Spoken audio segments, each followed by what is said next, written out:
Radisson pub drugs కేసులో రెండో రోజు విచారణకు హాజరయ్యారు డైరెక్టర్ క్రిష్. గచ్చిబౌలి పోలీసుల ఎదుట హాజరైన క్రిష్ తన స్నేహితుడు చరణ్ ను కలిసేందుకే పార్టీకి వెళ్లినట్టు చెప్పారు. కేవలం 30 నిమిషాలు మాత్రమే తాను హోటల్లో ఉన్నానని స్టేట్మెంట్ ఇచ్చినట్లు తెలుస్తోంది. తనకు డ్రగ్స్ తీసుకునే అలవాటు లేదని చెప్పినట్టు సమాచారం. అయితే మరోసారి క్రిష్ శాంపిల్స్ ను సేకరించిన అధికారులు పరీక్షల కోసం ఫోరెన్సిక్ ల్యాబ్ కు పంపారు.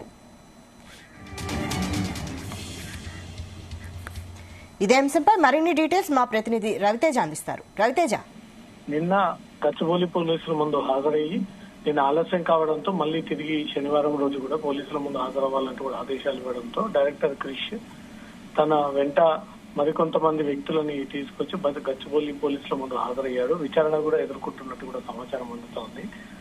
అతను మొదటి నుంచి డ్రగ్స్ తీసుకునేటువంటి అలవాటు లేదు, డ్రగ్స్ ఎలా తీసుకుంటారో తనకు తెలియదు. అక్కడ ఈవెంట్ జరుగుతున్నప్పుడు రాడిసన్ హోటల్లో తన స్నేహితులు చరణ్ ని కలిసేందుకే అక్కడికి వెళ్ళానని 30 నిమిషాల పాటు అక్కడ కూర్చొని అతనితో చర్చించానే గాని ఈ డ్రగ్స్ అనే అంశం అక్కడ తెరపైకి రాలేదు. డ్రగ్స్ విషయాలపై మేము మాట్లాడుకోలేదు, డ్రగ్స్ నేను తీసుకోలేదు, ఆ డ్రగ్స్ అనే అలవాటు నాకు లేదు అనే ఒక విషయాన్ని కూడా నిన్న కూడా క్రిష్ అదే స్టేట్మెంట్ ఇచ్చాడు. ఈ రోజు కూడా అదే వాంగ్మూలం ఇచ్చినట్టుగా సమాచారం అందుతోంది. నిన్న పోలీస్ స్టేషన్ ముందు హాజరైనప్పుడు అతని యూరిన్ మరియు బ్లడ్ టెస్ట్ ని స్వీకరించినటువంటి పోలీసులు దాని ఫోరెన్సిక్ ల్యాబ్ కూడా పంపినట్టుగా తెలుస్తోంది. ఫోరెన్సిక్ ల్యాబ్ కి టెస్టులు అయితే చేరాయి.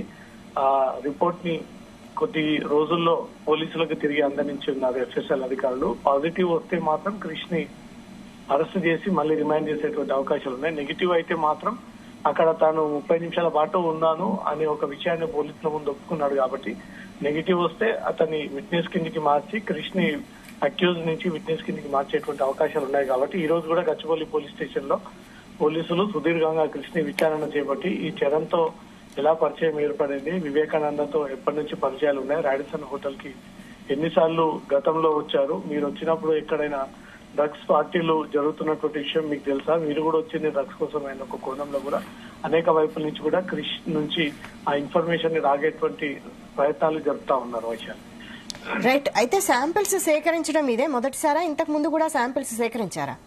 క్రిష్ పేరు ఇప్పటివరకు ఎప్పుడు డ్రగ్స్ కేసులో వెలుగులోకి రాలేదు. మొదటిసారి రాడిసన్ హోటల్ కి సంబంధించి డైరెక్టర్ క్రిష్ పేరు తెరపైకి వచ్చింది. నిన్న పోలీసుల ముందు హాజరైనప్పుడే కావాల్సినటువంటి శాంపిల్స్ అన్ని కూడా స్వీకరించి నిన్న నైటే అతని శాంపిల్స్ అన్ని కూడా ఫోరెన్సిక్ ల్యాబ్ కి పంపించారు.